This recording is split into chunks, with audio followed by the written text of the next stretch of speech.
Welcome to the Deep Dive.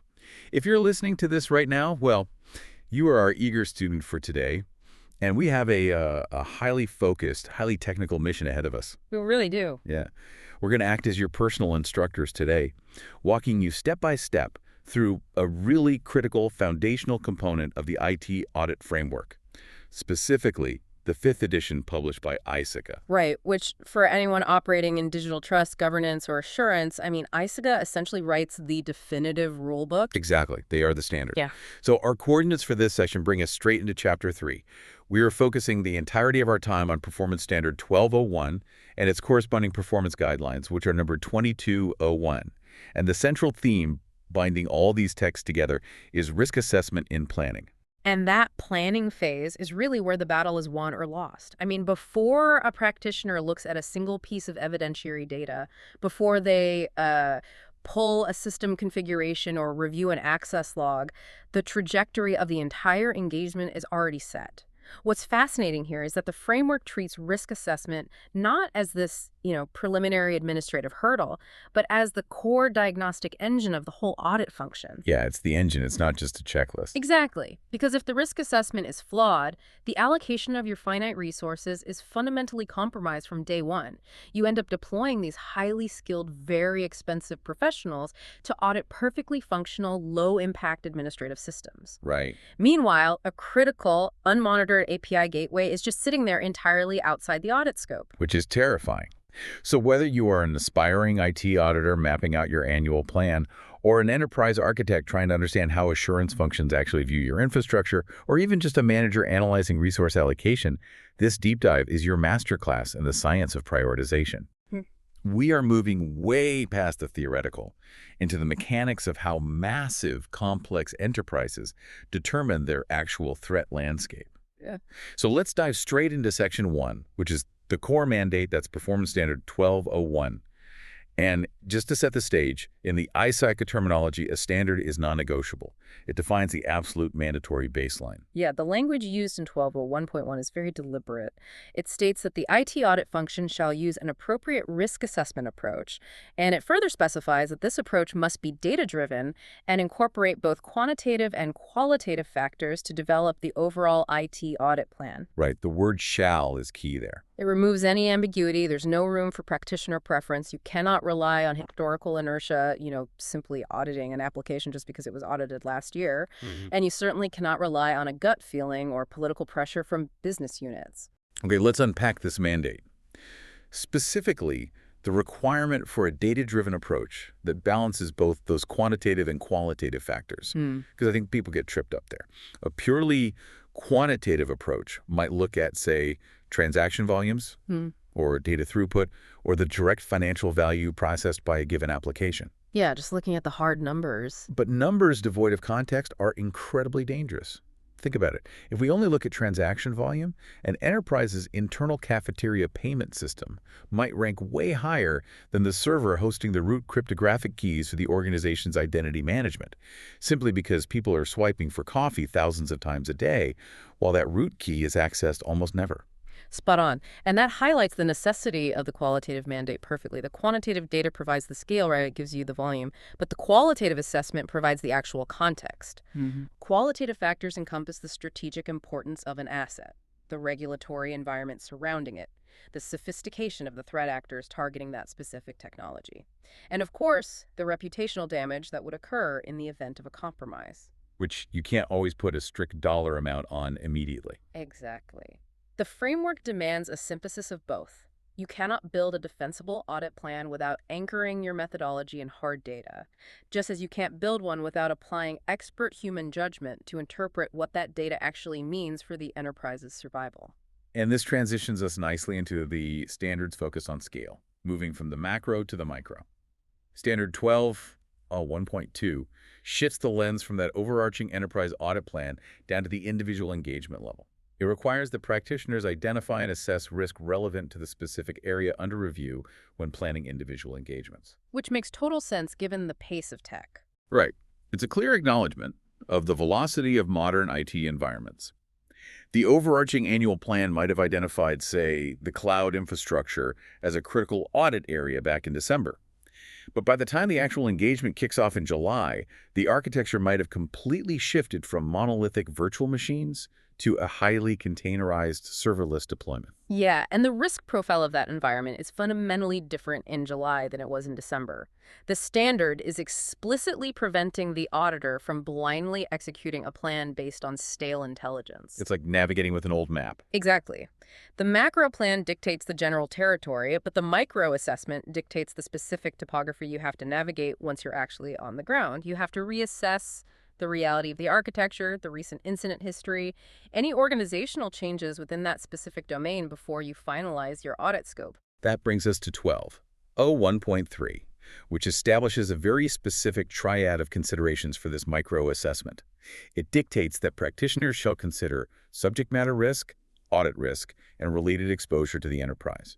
Those three variables form the core of the triage process. The triage process is a great way to put it. Let's look at how they interact in a real-world enterprise scenario. Take an organization implementing a massive, complex enterprise resource planning system in ERP. The subject matter risk is the inherent vulnerability of the ERP system itself. Right. In that ERP scenario, subject matter risk involves looking at the complexity of the data migration, the integration points with legacy systems, the sheer volume of custom code required to adapt the ERP to the business processes, and crucially, the concentration of highly privileged access within that single platform. It's a huge target. Massive target. An ERP system naturally possesses a massive subject matter risk just because of its complexity and its centrality to day-to-day business operations. Then you have to factor in the audit risk. An audit risk is the probability that the practitioner conducts their testing and just reaches an incorrect conclusion. With a massive ERP implementation, the audit risk is exceptionally high. Oh, absolutely. The system is so vast and the business logic is so convoluted that the auditor might test a sample of configuration settings, find them satisfactory, and incorrectly conclude that the entire system is secure. They could completely miss a critical flaw in how the system handles external API authentication, for example. And if we connect this to the bigger picture, the final variable enterprise exposure that determines the blast radius, if that ERP system is compromised, or if it simply fails to process transactions due to a silly configuration error, what happens to the organization? Right, does everything stop? Exactly. Does a manufacturing line grind to a halt? Does the company fail to recognize revenue for a fiscal quarter, which triggers regulatory scrutiny and a collapse in share price? Does a malicious actor gain access to the intellectual property stored within those databases? Enterprise exposure is the ultimate measure of impact. So you have to balance all three. You must. The practitioner has to triangulate the vulnerability of the system, the likelihood of their own testing failing to find flaws, and the catastrophic potential to the business if a flaw actually exists. That triad really perfectly illustrates why Standard 1201 is mandatory. It forces a rigorous, multidimensional analysis before a single audit procedure is ever executed. But the ISACA framework goes beyond just setting the rules. It provides the operational playbook for how to actually execute these mandates. Which brings us to Section 2, building the master plan. The fun part. Yeah. Covered in the 2201 guidelines. While the 1200 series dictates what must be done, the 2200 series provides the structured methodology for how it should be done to ensure consistency and quality across the whole profession. Guideline 1.1 introduces the necessity of applying a structured risk assessment to focus resources on areas of greatest importance. And it makes a really critical point about alignment. It explicitly states that the IT audit risk assessment should align with the broader enterprise risk management framework, or ERM. Which gets ignored too often. Far too often. The IT audit function cannot operate as an isolated silo, assessing risk based solely on technical parameters while completely ignoring the strategic risk appetite defined by the board of directors and the executive suite. That alignment is so crucial because IT risk is business risk. It's not separate anymore. Guideline 22.1.2 details the inputs required to build out the IT audit plan. And it is an exhaustive list. You aren't just looking at technical documentation. No, not at all. You are reviewing the enterprise's strategic objectives, you're evaluating management's own internal risk assessments, analyzing prior audit findings, monitoring new IT initiatives, and mapping all of this against external regulatory trends. You are essentially aggregating every signal of risk across the entire organization to build a comprehensive threat matrix. And this is where the concept of scope risk becomes paramount. Scope risk is the danger that a critical vulnerability or a highly impactful system is entirely omitted from the audit universe, and therefore omitted from the audit plan simply because it wasn't recognized as a risk factor during this initial assessment phase. Right. It's the you don't know what you don't know problem. Precisely. If your audit universe is defined solely by what is officially logged in a configuration management database, you are completely ignoring the reality of shadow IT, undocumented external dependencies, and all that ad hoc infrastructure spun up by autonomous development teams. That is a phenomenal point. You cannot simply accept management's definition of the environment at face value. The guidelines require the practitioner to evaluate the reliability and suitability of management's risk assessment. If a business unit claims that their newly deployed cloud-based customer relationship management tool is low risk just because they outsourced the hosting, the auditor has a professional obligation to challenge that assertion. They absolutely have to look at the underlying governance. If management's oversight processes are immature, their risk assessment is likely flawed. And if an auditor relies on a flawed management assessment to build the annual plan, the entire foundation of the audit schedule is compromised. You're building a house on sand. Yes. You end up with a master plan that perfectly addresses all the wrong priorities. The framework demands that practitioners ensure comprehensive coverage of the audit universe. And that requires a skeptical, independent validation of what management claims the universe actually looks like. Imagine trying to secure your own home. You wouldn't spend all your money on a massive, impenetrable vault for your basement if your front door doesn't even have a functioning lock. This is what risk-based scheduling prevents on an enterprise scale. Once all these inputs are aggregated and the audit universe is accurately mapped, this comprehensive assessment dictates the actual schedule and focus of the audit work. It determines the cadence of engagements, the allocation of specific skill sets, the depth of testing required for each area. And the framework dictates that this plan must be updated at least annually, but more frequently if the business environment experiences significant changes. And crucially, it mandates that this overall plan must be formally approved by those charged with governance, which is typically the audit committee of the board of directors. And that approval mechanism is not a mere formality. I can't stress that enough. It is the structural guarantee of the audit function's independence and authority. When the board approves the plan, they are formally agreeing on what constitutes the most critical risks to the enterprise. They're signing off on the priorities. Yes, and they are authorizing the audit function to deploy resources against those risks, regardless of potential pushback from individual business unit leaders. It ensures the audit plan serves the strategic mandate of the enterprise, rather than just chasing interesting technical anomalies or doing what's comfortable. Think about the practical application of this. Without a rigorous, board-approved, risk-based schedule, you end up with organizations spending millions of dollars auditing legacy, on-premise mainframes that are heavily locked down but process marginal data, simply because the auditors are comfortable with mainframe audits. It happens all the time. Meanwhile, a newly spun-up, publicly accessible cloud storage bucket containing millions of rows of plain text customer data goes completely unaudited because it just wasn't part of the traditional rotation. The risk assessment of the IT audit plan is the mechanism that prevents that exact misalignment. Which logically progresses to Section 3, choosing your weapon. I love that title. It fits perfectly. We are looking at Guideline 22.1.3, which covers the risk assessment methodology itself. So we understand the requirement to measure risk, and we know what inputs to use, but how is that measurement actually calculated? The framework categorizes the available methodologies into 3 primary approaches: qualitative, quantitative, and hybrid. And practitioners are required to select a methodology with a level of complexity that is appropriate for their specific enterprise maturity and data availability. Let's break those down. The qualitative approach is historically the most prevalent. It relies on practitioner judgment, experience, and subjective classification, typically placing risks into buckets like high, medium, or low. It's familiar to everyone. Exactly. Yeah. It's fast to execute, it doesn't require complex statistical software, and its output is easily digestible for non-technical executive management. When a board member sees a system flagged as a high risk in a qualitative dashboard, they immediately understand the implication. But the simplicity of the qualitative approach is also its primary limitation. High risk is an ambiguous term. Does it mean a high likelihood of a minor operational disruption or a low likelihood of a catastrophic enterprise failure? To address this ambiguity, mature organizations often attempt to leverage quantitative approaches. This is where the heavy math comes in. Oh, yeah. These methodologies utilize statistical modeling and mathematical formulas to assign discrete numeric values to risk. They attempt to calculate the annualized rate of occurrence for a specific threat and multiply it by the single loss expectancy, which yields a very precise financial exposure metric. We see this heavily with frameworks like fair factor analysis of information risk. It looks incredibly precise on a presentation slide to state that a specific vulnerability presents a $4.2 million annualized risk exposure. But here where it gets really interesting. Guideline 1.3.4 explicitly warns about the problem of subjectivity, even within complex quantitative models.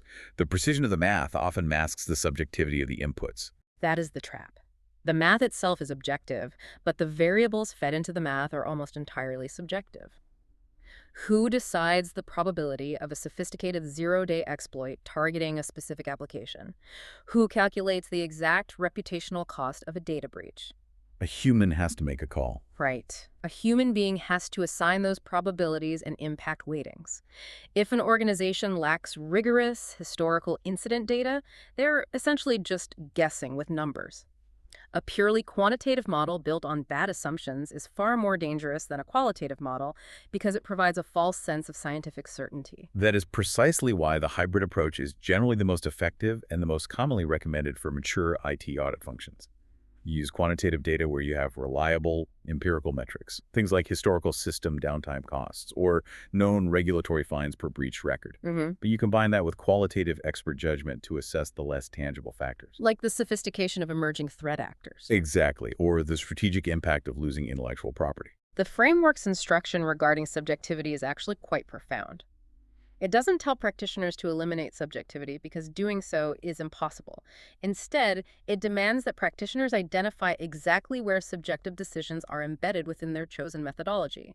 They must document the assumptions, assess whether those judgments can be made accurately given the available data, and validate them over time. You have to expose the biases inherent in your own risk models. And when it comes to selecting which methodology to use, Guideline 2201.5 outlines a set of highly pragmatic selection factors. You don't just choose a complex quantitative model because it represents the cutting edge of risk theory. You have to consider the cost of implementation. Does the model require expensive, specialized software platforms? Does it require hiring data scientists to run Monte Carlo simulations? And you have to consider the availability of data, as we just discussed, and of course the user experience. If the methodology is so convoluted that the audit staff cannot consistently apply it, or if the resulting reports are so dense with statistical jargon that the audit committee cannot understand them, the methodology is a failure, regardless of its mathematical purity. Furthermore, the chosen approach requires formal governance approval. The board must trust the mechanism used to identify enterprise threats. There is also a very specific warning in the text that resonates deeply in our field. Avoid risk assessment approaches that rely solely on financial impact. For general enterprise risk, financial impact is often the ultimate metric. But for IT-specific risk, pure financial models almost always fail to capture the cascading, nonlinear nature of a cyber event. Give me an example of that. Well, if you evaluate the compromise of a central authentication server based purely on the hardware replacement cost and the immediate incident response retainer, the financial impact might appear relatively low. But that server controls access to every other system in the enterprise. It's the keys to the kingdom. Precisely. A pure financial model misses the strategic paralysis, the long-term brand degradation, and the secondary regulatory fallout that eventually destroys the organization's market capitalization. IT risks require multidimensional impact analysis. So how does an audit function prove that their chosen methodology is actually effective? Guideline 2201.3.8 provides what I consider the ultimate acid test. It outlines the 4 fundamental pillars of a reliable methodology. First, it must be consistent. It needs to produce similar types of outcomes over time without wild, inexplicable fluctuations that do not correlate to actual changes in the environment. Second, it must be valid. The output of the methodology must accurately reflect the empirical reality of the enterprise's risk landscape. If the methodology consistently ranks a highly vulnerable legacy payment gateway as low risk, the methodology is invalid. Plain and simple. Yes. Third, it must be comparable. You must be able to benchmark today's risk scores against historical assessments to identify macro trends. Are our cloud deployments getting more secure or less secure over time? You need a stable metric to answer that. And fourth, It must be repeatable. This is the cornerstone of audit quality. If two different practitioners apply the exact same methodology to the exact same system, using the exact same data, they should arrive at the same risk conclusion. If the outcome changes based on which auditor is doing the math, your methodology is not a methodology, it's just formalized guesswork. With the master plan established and the methodology validated, we transition to Section 4. Zooming in, Guideline 2201.4 focuses entirely on the risk assessment of individual engagements. Moving from the macro to the micro again. Yes. The overarching annual plan has directed the audit team to a specific target, say, the enterprise's continuous integration and continuous deployment, or CI/CD pipeline. Now, standing at the threshold of that specific engagement, the practitioner must conduct a focused, granular risk assessment. At this stage, you are identifying engagement risk. You are looking at the specific findings from prior audits of the CI/CD pipeline. You are analyzing the outputs of the e-around and process as they relate directly to software development. You're calculating the likelihood of specific threats, like a developer inadvertently embedding hard-coded credentials into a repository, and measuring the impact if that specific threat materializes. But the framework is very clear that this cannot be an academic exercise conducted in isolation. The guidelines explicitly mandate that the practitioner must understand activities and scope by actively soliciting input from stakeholders. You cannot assess the risk of a CI/CD pipeline simply by reading the organization's DevSecOps policy document. Because what's on paper rarely matches reality. Exactly. You have to interview the release engineers, the platform architects, and the developers. You have to find out what actually happens in practice, not just what is documented in theory. Stakeholders know where the friction points are. They know which automated security checks are routinely bypassed because they slow down release cycles.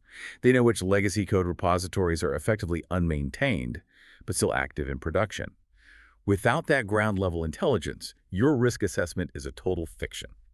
Which brings us to a highly technical and profoundly important concept outlined in 1.4.3, the inverse relationship between materiality and audit risk.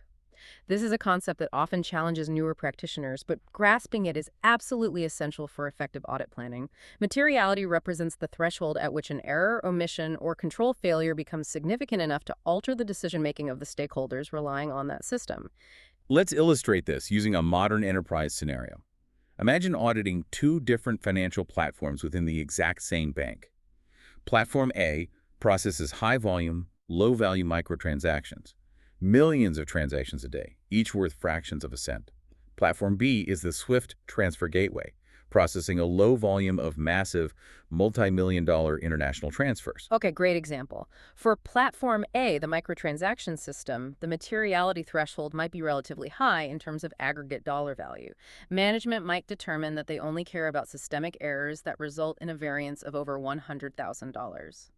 Because the threshold is high, the auditor is looking for massive systemic failures. Consequently, the risk that the auditor's testing procedures will fail to detect an error of that magnitude is relatively low. Because large errors are obvious. Right. Massive errors in high-volume systems are usually highly visible. They break downstream reconciliations and trigger automated alerts. But look at Platform B, the SWIFT gateway. The materiality threshold there might be set at absolute zero. Management demands assurance that not a single fraudulent or erroneous transfer can occur, because a single failure could cost millions and result in international regulatory sanctions. Because the materiality threshold is so incredibly low, the auditor is searching for the smallest possible anomaly. And here is the paradox. Because you are looking for an anomaly that is infinitesimally small, the probability that your audit procedures might miss it skyrockets. Therefore, a lower materiality threshold exponentially increases your audit risk. To compensate for this elevated audit risk, the practitioner cannot rely on high-level analytical reviews or small sample sizes. They must perform exhaustive, granular, and highly resource-intensive substantive testing. They can't just skim the surface. No, they might have to review the cryptographic logs for every single transaction, validate the dual authorization controls for every single user, and trace the data flow packet by packet. You cannot demand zero-tolerance materiality without accepting the massive burden of testing required to mitigate the resulting audit risk. This mechanical relationship dictates the resource allocation for the entire engagement, and that perfectly sets the stage for Section 5, the triad of audit risk, where we dissect guidelines 2201.5 through 2201.8. We have been discussing audit risk conceptually, but the framework defines it with precision. Guideline 2201.5 defines audit risk as the risk of reaching an incorrect conclusion based upon audit findings. It is the existential threat to the profession. If an auditor issues a report concluding that a cloud environment's data storage is securely encrypted and access controlled, and a month later a misconfigured bucket results in a massive data exfiltration event, the audit has failed. The auditor reached an incorrect conclusion. Conversely, if the auditor concludes that a system's logic is critically flawed, forcing the business to halt production and spend millions on remediation, only to later discover that the auditor's testing script was defective and the system was actually functioning perfectly, the audit has also failed. Audit risk is a composite metric, an equation constructed from three distinct components: inherent risk, control risk, and detection risk. Let's isolate them, starting with 2201.6, inherent risk. Inherent risk is the baseline vulnerability of an environment, evaluated under the theoretical assumption that absolutely no internal controls are in place. You are assessing the naked state of the asset. If an enterprise deploys an application programming interface, an API, directly facing the public internet to allow third-party vendors to query inventory levels, the inherent risk is staggering. The framework provides specific factors that influence inherent risk. Complexity is a major driver. An application relying on dozens of interconnected microservices across multi-cloud environments has a far higher inherent risk than a monolithic single-server database. Transaction volume and the sensitivity of the data processed also drive the inherent risk score. Furthermore, the history of the asset matters. If a specific network segment has a documented history of frequent outages or successful phishing compromises, its inherent risk is observably higher than a newly established, isolated segment. Once you have established the inherent risk, you introduce the defenses. This is Guideline 2201.7. Control risk. This raises an important question. What is the probability that the enterprise's defenses will fare? Control risk is defined as the risk that a material error or a malicious action will not be prevented or detected and corrected on a timely basis by the enterprise's internal controls. So going back to your API example. Exactly. You have the public-facing API. Now you put a web application firewall in front of it, and you implement OAuth 2.0 for authentication. Control risk is the probability that the firewall is misconfigured, or the authentication tokens could be forged. And here we encounter one of the most rigorous and unforgiving mandates in the entire framework. The text dictates that control risk must be assessed as high GH unless relevant internal controls are specifically identified and validated through empirical testing to be operating effectively. In the world of IT audit, you are unequivocally guilty until proven innocent. You cannot assume a control is effective simply because a policy document dictates its existence, or because the system architect assures you it was implemented. If the practitioner has not personally executed a test of design and a test of operating effectiveness, if they haven't attempted to bypass the firewall or forge the token themselves, they are professionally obligated to assume the control will fail.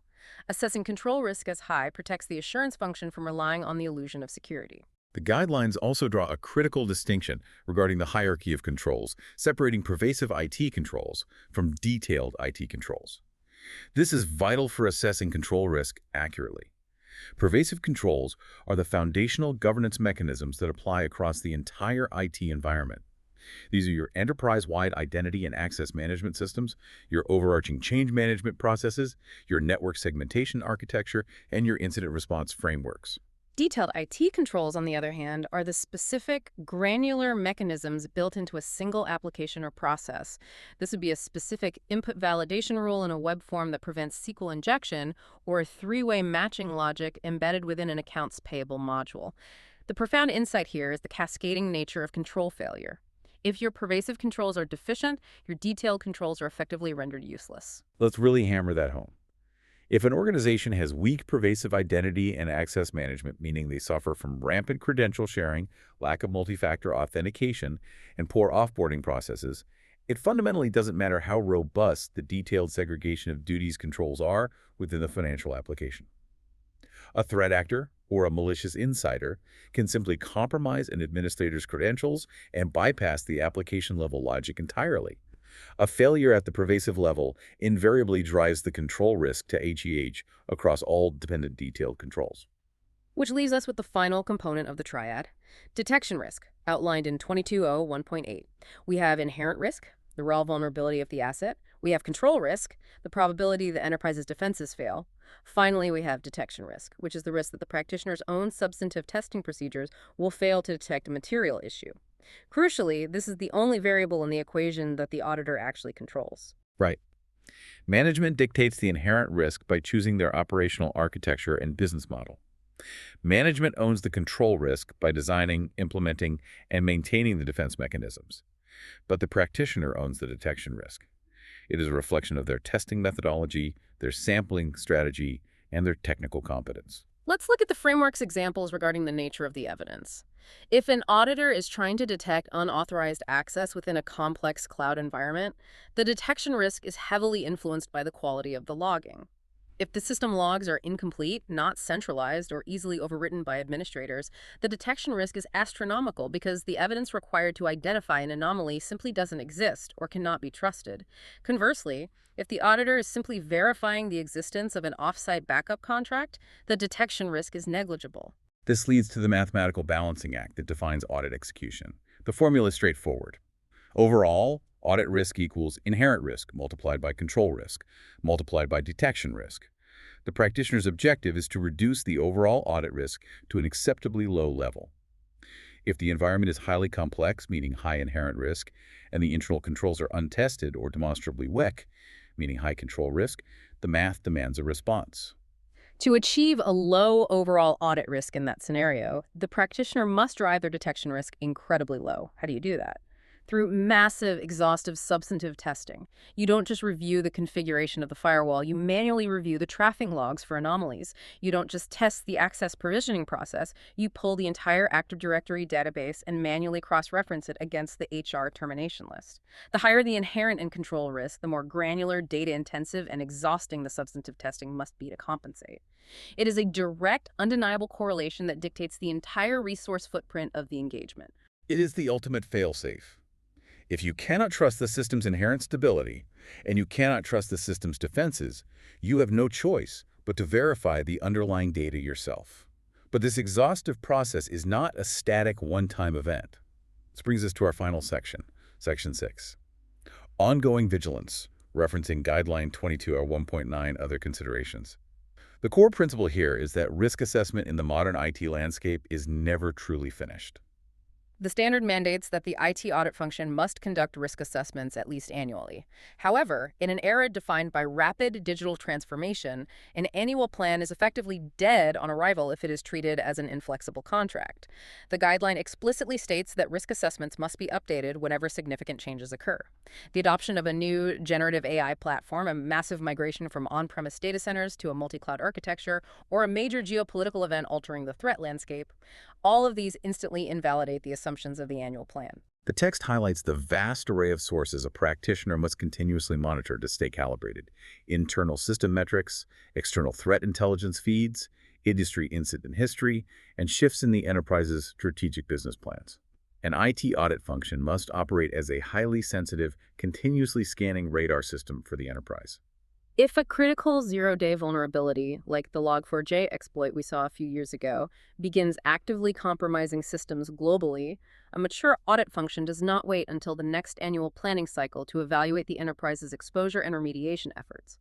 They pivot immediately. They reassess the enterprise exposure, they recognize the sudden spike in inherent risk, and they dynamically reallocate resources to address the immediate threat. The guidelines stress that continuous risk monitoring and the agility to adapt the audit plan in real time are not aspirational goals. They are essential requirements for fulfilling the mandate of Standard 1201. We have covered an immense amount of highly technical ground today. So what does this all mean for you, the practitioner or the enterprise leader? We began with the uncompromising mandate of Standard 1201. You shall employ a data-driven, mathematically and contextually sound approach to plan your audits. You are forced to prioritize because resources are finite and the threat landscape is infinite.